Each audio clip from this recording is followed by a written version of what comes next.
সেটা হলো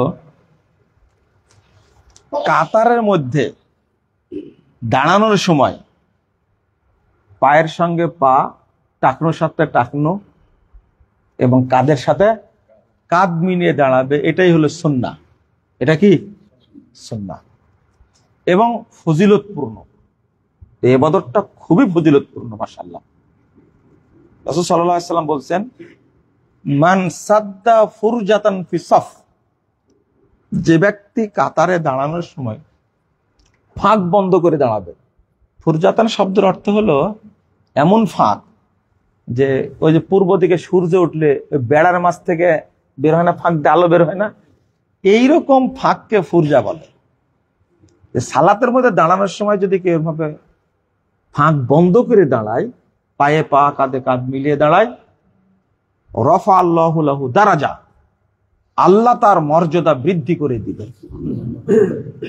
ওয়াবানা লাহু বাইতান ফিল জান্নাহ, এবং আল্লাহ তার জন্য স্পেশালি জান্নাতে একটা ঘর তৈরি করবে।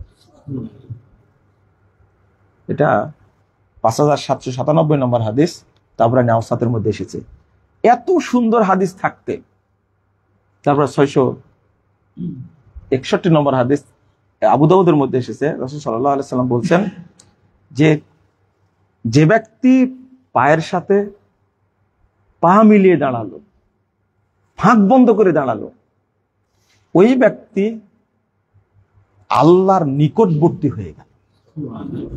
আর যে ফাঁক করে দাঁড়ালো সে আল্লাহ থেকে বিচ্ছিন্ন হয়ে গেল, নাউজুবিল্লাহ।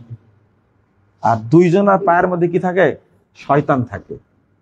লা তাজারু ফুরুজাতিল্লিশ শয়তান, হাদিসের শুরুতেই বলছেন শয়তানের জন্য তোমার ফাঁক রেখে দেও না, শয়তান ওখানে থাকে। রাসূল সাল্লাল্লাহু আলাইহি ওয়াসাল্লাম বলছেন, আমি দেখতে পাই তোমাদের দুইজনের মাঝখানে শয়তান দাঁড়িয়ে তোমাদেরকে ধোঁকা দিচ্ছে। এত হাদিস থাকার পরেও বাংলাদেশের মানুষ এই সুন্নাতটা মানে না। এরা বলে কি জানেন?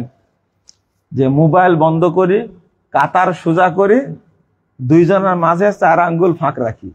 এই 4 আঙ্গুল ফাঁক হলো শয়তানের সুন্নাত। ওই যে ফজিলতটা নষ্ট করবে, এই জন্য ইবলিস এই 4 আঙ্গুলের জন্ম দিয়েছে। এটা ইবলিসের আমল, কিন্তু ফাঁক রাখা যাবে না।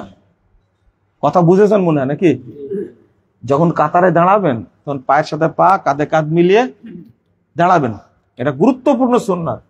আর মসজিদের মুসল্লিরা যখন দাঁড়াবে তখন প্রত্যেক ওয়াক্তে রাসূল সাল্লাল্লাহু আলাইহি ওয়াসাল্লাম এটা বলতেন, আকিমু সুফুফাকুম, কাতার সোজা করো।